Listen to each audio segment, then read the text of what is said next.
मैं नहीं बोलूँगा। दो चार चीज़ें जो हमेशा मैं हर जगह बोलता हूँ वो यही बोलूँगा कि ये एक धार्मिक प्रोग्राम है।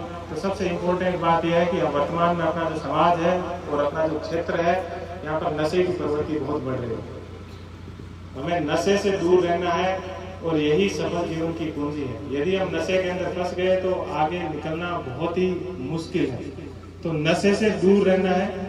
और दूसरी सबसे इम्पोर्टेंट बात है पढ़ाई। अपने जीवन में परिवर्तन लाने के लिए कोई एक चीज है जो अपने जीवन में परिवर्तन ला सकती है, वो है पढ़ाई, स्टडी।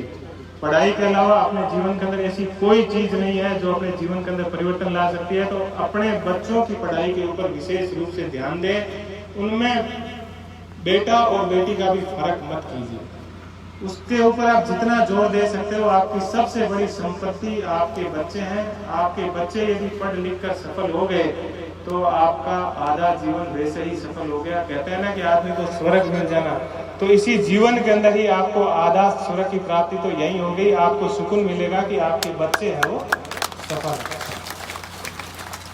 तो हमें सबसे ज्यादा जोर अपने बच्चों की पढ़ाई के ऊपर देना है। उनका ध्यान रखना है कि वो कहाँ उठते हैं, कहाँ बैठते हैं, उनकी संगति क्या है, वो किसके साथ रहते हैं, कहाँ जाते हैं, रात को लेट घर आता है तो लेट क्यों आता है, टाइम से घर क्यों नहीं आता है। हमें उनसे पूछना होगा, पता करना होगा। हमें ये बात अपने दिमाग में नहीं रखनी होगी कि अपन अकेले फिर रहिए वो हमारी फिर वो करी माने क्या हमारी तो आधी कट गई, थोड़ी सी और है।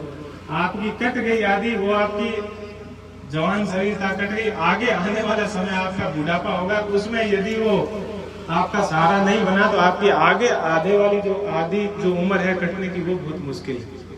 तो अपने बच्चों के ऊपर आप विशेष रूप से ध्यान दीजिए। आपके बच्चे यदि सफल हो गए तो आपका जीवन सफल है। तो और बच्चे आपके तब सफल होंगे जब आप भी उनकी पढ़ाई के ऊपर आप विशेष रूप से ध्यान दोगे। मैं आज यहाँ तक पहुँचा हूँ तो उसके पीछे सबसे बड़ा कारण यही है कि भले ही मेरे माँ बाप औपचारिक शिक्षा नहीं ली, उन्होंने वो स्कूल नहीं गए होंगे, लेकिन व्यवहारिक शिक्षा उनको इतनी थी कि हमारे बच्चे पढ़े लिखे हुए होने चाहिए। इसलिए कहाँ उठता है, कहाँ बैठता है, उठता है तो कितने बजे उठता है, टाइम से उठता है नहीं उठता है, शाम को कितने बजे घर आता है, इन सब चीजों का वो ख्याल रखते थे।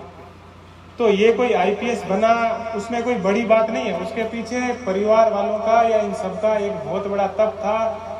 टीवी नहीं थी घर के अंदर। आज भी शायद मुझे ऐसा लगता है कि 2-3 साल पहले ही घर में टीवी लगाई होगी, अभी भी उसका कोई रिचार्ज नहीं करवाता। तो ये इस प्रकार का त्याग अपने को है वो करना पड़ता है।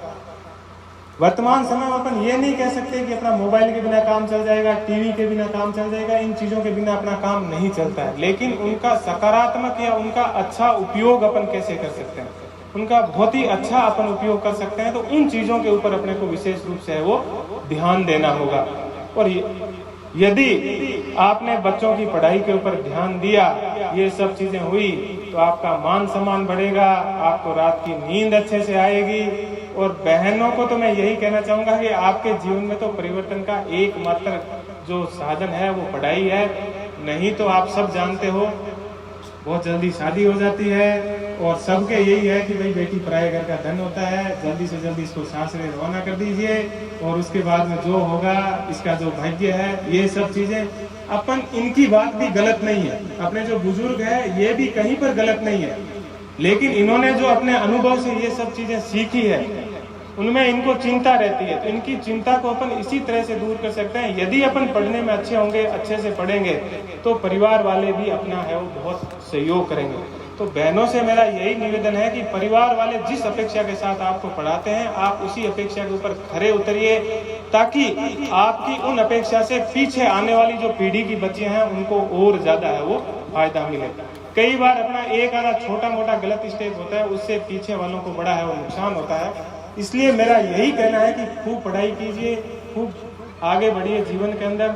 और सब, ये मेरा ननिहाल पक्ष है एक तरह से, यहाँ पे जितने भी बैठे हैं मैं आपका ही खून हूँ और आपके ही वजह से मैं इस जगह पर पहुंचा हूँ। आपका ही आशीर्वाद है, आपकी ही दुआ है। और इसी जमीन के अंदर कई बार मैं बहुत ननिहाल रहा हूँ, बहुत इस जगह पर घूमा हूँ। आज इस जगह पर वापस आता हूँ तो बहुत ही खुशी होती है और बहुत ही अच्छा लगता है, क्योंकि ठीक है वो एक ऑफिस का काम, जिसमें हो सकता है कि बहुत सी सुविधाएं मिलती हो, बहुत कुछ, लेकिन इस जगह पर आकर जब पुराने दिन याद करते हैं तो उसकी खुशी है वो कुछ अलग ही होती है। तो बहुत ही ज़्यादा आज है वो खुशी मिल रही है, और बहुत ही सौभाग्य है कि एक गृहस्थ जीवन में प्रवेश करने के बाद में इस तरह से या तो कहीं पर स्कूल जाने का मौका मिल रहा है, या किसी सत्संग में आने का मौका मिल रहा है, और मेरे रिश्तेदारों से मिलने का मौका मिल रहा है। तो मैं सोचता हूँ कि ईश्वर ने मुझे बहुत ही ज़्यादा भाग्यवान बनाया है, और ईश्वर की बहुत ही ज़्यादा कृपा है, हमेशा रही है कि इस तरह से आप सब लोगों का मान सम्मान आप जो लोग देते हो, मैं बहुत ही अपने आप को भाग्यशाली समझता हूँ, और ईश्वर को बारंबार प्रणाम करता हूँ कि हे ईश्वर, कभी और गलती ना करूं। ईश्वर मनुष्य है, गलती के पुतले हैं, खूब गलतियां करते रहते हैं, लेकिन कोशिश करते हैं कि हमेशा है उस सद्मार्ग पर चलें, और खूब कोशिश करें कि आप लोगों का कितना सहयोग कर सकता हूं, जितना सहयोग कर सकता हूं, जितना अच्छा कर सकता हूं कोशिश करूं। और जीवन के अंदर कभी आपको लगे कि मैं सही रास्ते पर नहीं हूं, तो आप सबको अधिकार है कि ये रास्ता गलत है और ये रास्ता सही है, आप इस रास्ते के ऊपर है वो चलिए। पुनः मैं आप सब लोगों का टाइम नहीं लूंगा, आप सुबह से यहाँ पर बैठे हो, पुनः आप सबका बहुत बहुत धन्यवाद, और गुरुदेव आपको नौन प्रणाम। और मैं चाहता हूं कि एक बार सब है जोर से गुरु जम्बेश्वर भगवान की जय बोलेंगे। बोले श्री गुरु जम्बेश्वर भगवान की जय। धन्यवाद। धन्यवाद प्रेमसर जी। अपनी औलाद को कामयाब तय करके सबसे बड़ी खुशी तो माता पिता को होती है, परिवार को होती है, फिर समाज को होती है, और सबकी ये अपेक्षा रहती है कि हमारी समाज का एक व्यक्ति इतने उस पद पर पहुंचा है तो समाज को फायदा होगा, कुछ स्वार्थ होता है दुनिया में।